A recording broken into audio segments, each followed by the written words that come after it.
वैसे देखा जाए पढ़ने की कोई उम्र नहीं होती। उम्र के किसी भी दौर में पढ़ सकते हैं और पढ़ना चाहिए। केवल हौसला होना चाहिए, जज्बात होने चाहिए, परिस्थितियाँ अच्छी होनी चाहिए।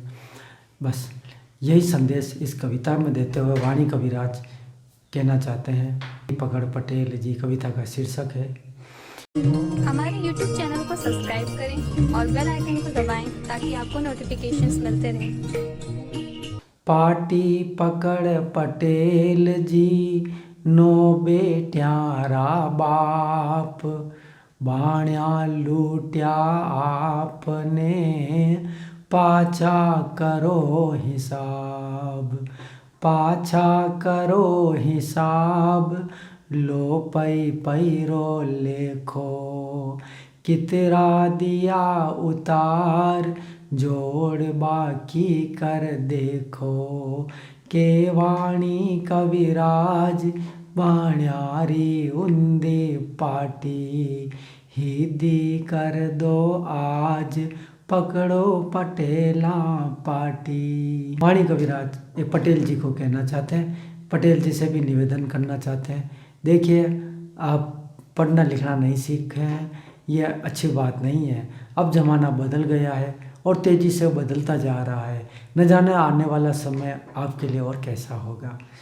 तो सफलता प्राप्ति के लिए आपसे निवेदन किया जा रहा है, आप पट्टी पकड़ो, पढ़ाई शुरू करो। आपके 9 लड़कियां हो चुकी है ना। संसार को आपने बड़े करीब से देख लिया है। पाटी पकड़ पटेल जी 9 बेटियारा बाप, 9 बेटियों के पिता, आपसे निवेदन है अब पट्टी पकड़ करके पढ़ाई शुरू करो। बाण्या लूटिया आपने पाछा करो हिसाब। आपने जीवन भर खेतों में मेहनत करी, जो अनाज पैदा हुआ वो महाजनों के घर चला गया। आप हिसाब किताब को भली भांति गहराई से समझ नहीं पाते हैं। बाण्या लूटिया आपने, महाजनों ने आपकी खड़ी फसल को खरीद लिया, आपके पास कुछ नहीं बचा। ऐसी स्थिति में वापस हिसाब करो। पढ़ लिख के तुम होशियार हो जाओ, फिर वापस हिसाब करो। पाछा करो हिसाब, पाछा करो हिसाब लो पई पैरो लेखो। एक एक पैसे को समझो, जोड़ बाकी गुणा भाग ये सब चीज़ें सीखो और आपके हिसाब किताब को रीचेक करो फ्रॉम A to Z। कितना दिया उतार जोड़ बाकी कर देखो।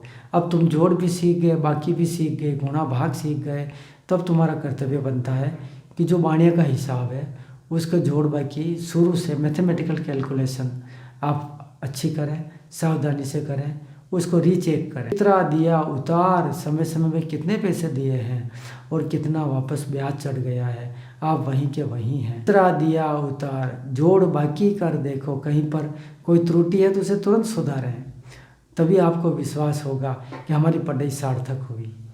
के वाणी कविराज बाण्यारी उन्दी पाटी। वाणी कविराज कहते हैं महाजन वर्ग की भाषा, इनकी गणित, इनके कुछ नियम ये सब उल्टे ही होते हैं। केवल पैसा ही इनके लिए, पैसा और व्यापार ही इनके लिए प्रमुख होता है। तो के वाणी कविराज बाण्यारी उन्दी पाटी, कई पहलुओं में उनके नियम, उनकी बात इंसानियत के खिलाफ चली जाती है। इसलिए वाणी कविराज कहते हैं वहाँ की पार्टी उन्दी है। विधि कर दो आज पकड़ो पटेला पार्टी। जब आप पट्टी बर्तन पकड़ेंगे, आप पढ़ना लिखना सीख जाएंगे, तो वो भी अपनी नीति में, उनके तौर तरीके में सुधार निश्चित रूप से करेंगे। सबके लिए ना सही पर आपके लिए, आपके परिवार के लिए तो निश्चित रूप से सुधार हो। विधि कर दो आज पकड़ो पटेला पार्टी। आप इस प्रकार निरंतर पढ़ते रहें, लिखते रहें कि आप बड़े होकर के बड़े अधिकारी बने, आप ADM बने, SDO बने, कलेक्टर बने, मजिस्ट्रेट बने। इस प्रकार के ऊंचे पदों पर बैठ करके देश की सेवा करें। इस प्रकार जब आपको कुछ ज्ञान प्राप्त होगा, आपको पता लगेगा कि इस प्रकार से हमारे साथ महाजन वर्ग त्रुटियाँ कर देते हैं, तो आप उनकी बारीकी को समझ पाएंगे। उनके जीवन, उनके व्यापार शैली को बदल सकते हैं। व्यापार की शैली के अंदर अगर लूटपाट हो रही है तो आप उनके खिलाफ कार्रवाई कर सकते हैं, लेकिन आपके पास उतना ज्ञान, उतना टैलेंट, उतनी बुद्धि आपके पास होनी चाहिए, कॉन्फिडेंस होना चाहिए। तो के वाणी कविराज बाण्यारी उन्दी पाटी, वाणियों की जो शैली है उसको बदलो। अब बदलने का समय आ गया है। हिदी कर दो आज, वो सही कर दो उसे, पकड़ो पटेला पाटी। ये कब संभव होगा? जब पटेल जी आप पाटी बर्तन पकड़ करके लिखना सीखेंगे। आप लिखेंगे, कॉपी में लिखेंगे, किताब पढ़ेंगे, पढ़ते रहेंगे, तब ज्ञान प्राप्त होगा। तब आप मार्जन पद्धति को समझ पाएंगे और तब आप उसमें सुधार कर पाएंगे। इसलिए वाणी कविराज पुनः निवेदन करते हैं, हे पटेल जी आप पट्टी बर्तन लो और पढ़ाई प्रारंभ करो। धन्यवाद।